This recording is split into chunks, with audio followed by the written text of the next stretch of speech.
Muy buenos días, estimados alumnos de BCH, BTP en Contaduría y Finanzas, BTP en Informática, BTP en Administración de Empresas. Bienvenidos a una clase de Historia de Honduras. Soy el docente Jorge Luis Paguada Portillo. El día de hoy vamos a hablar de las generalidades de la historia económica de Honduras en el contexto norteamericano de 1826 a 2011. Comenzaremos con 1876. Muy bien. ¿Qué cambios sucedieron durante 1876?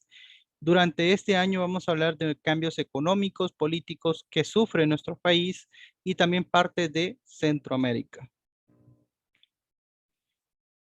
Podríamos decir que también aparte de Centroamérica vamos a encontrar que otros países de Latinoamérica sufren este cambio económico. Para empezar, vamos a comenzar con el modelo con el modelo liberal, el que tenía como objeto reformar, digamos, el tipo de comercio que se implementaba, liberar los mercados para que exista una igualdad en cuanto al comercio entre naciones o, por así decirlo, entre un comercio nacional. Vamos a encontrar que también al mismo tiempo trataba de fortalecer a la clase capitalista que exportaba a nivel nacional.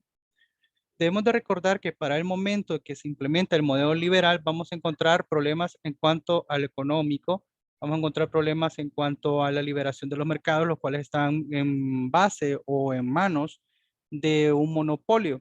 Cuando hablamos de monopolio, quiere decir que está en base o está en manos de una sola persona.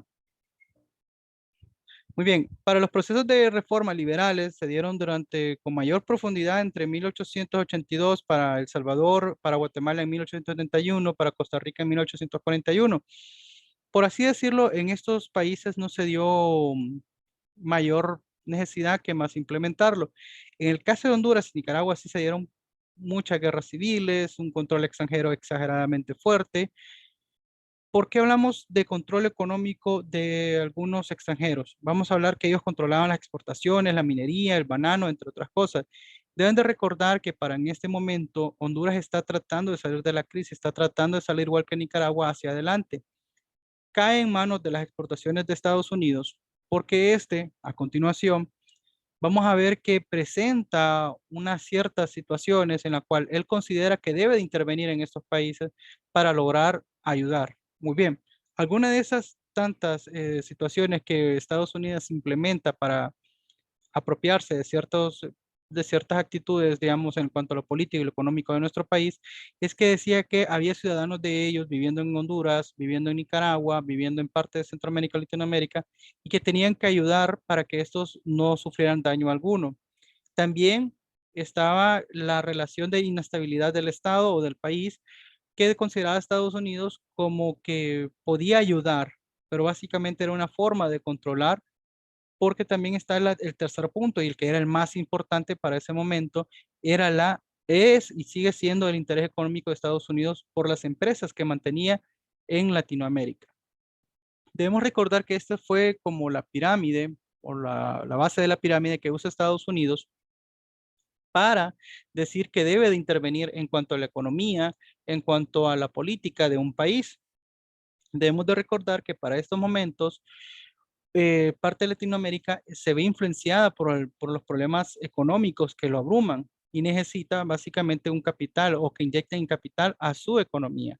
Con lo cual encontramos a Estados Unidos, perdón, como parte de aquel Salvador, pero que al mismo tiempo ocasiona problemas aquí en lo que es parte de Latinoamérica. Otro de los modelos que vamos a hablar también fue la industrialización sustitutiva. Muy bien, este modelo se implementó originalmente en América Latina, el cual se dio por la dificultad de seguir importando productos manufacturados de otros países desarrollados, de la caída de los precios y de los productos de exportación. Muy bien, cuando hablamos de esta industrialización en Latinoamérica, se da básicamente porque necesitaban disminuir los gastos de fabricación que concluía en llevar, digamos, o traer, por así decirlo, de Inglaterra cierto producto que podría ser manufacturado en Latinoamérica a menor escala. Recuerden que en este momento que están industrializando, entre comillas, para el apoyo económico de un país, lo hacen básicamente para disminuir el gasto en la mano de obra y el gasto en la exportación de ciertos materiales, de ciertas cosas, como veámoslo de esta forma. En Argentina actualmente existe una ensambladora de la marca Toyota y la cual se encarga de ensamblar esos carros ahí y distribuirlos en parte de América Latina. ¿Qué sucede con esto? La marca Toyota se disminuye sus gastos en llevar un carro armado hacia lo que es América. Teniendo una ensambladora en América Latina les permite bajar sus costos y también contratar mano de obra mucho más barata. Ok, cuando vino este tipo de modelo de industrialización, también se adquirieron ciertos beneficios. Uno de ellos fue el derecho social. También vamos a encontrar el derecho sindicales y también el derecho a la huelga y la seguridad social. Esto básicamente se da porque, aparte de que se industrializan, los trabajadores de ese momento alzan la voz y empiezan a reclamar sus derechos. Se implementan los derechos sociales, por ende empiezan los derechos sindicales. Cuando hablamos de sindicales, quiere decir que al mismo tiempo tienen derecho para formar sus sindicatos y ser representados de una forma justa ante aquellos que son sus empleadores. También se considera, y es parte de lo que es las negociaciones, el derecho a la huelga. Cuando una persona no está de acuerdo con algo, tiene el derecho a quejarse y a realizar una huelga. Seguridad social hace consideración a lo que hoy conocemos como el seguro social. Muy bien, otro de los modelos, y por así decirlo, no es un modelo nuevo, sino que es un modelo reformado, que es el modelo liberal, que ahora pasa a ser el modelo neoliberal, es el que se implementa en América Latina a partir de 1982.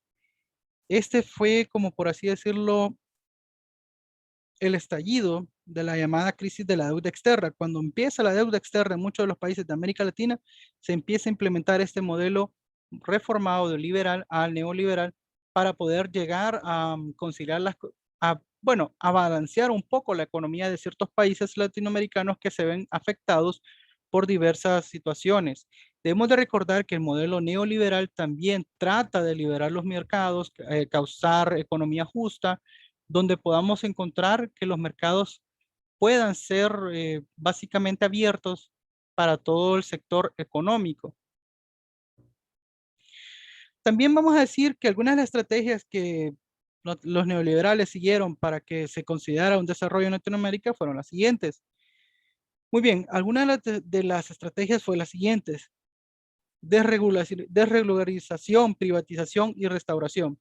Esto quiere decir, ya no iba a haber tanta regulación para lo que es la exportación, no va a haber privatización en ciertos productos o comercial. Bueno, en ciertos comercios ya no iba a ser de forma privada, sino que podían entrar nuevos productores, nuevos fabricantes a este mercado.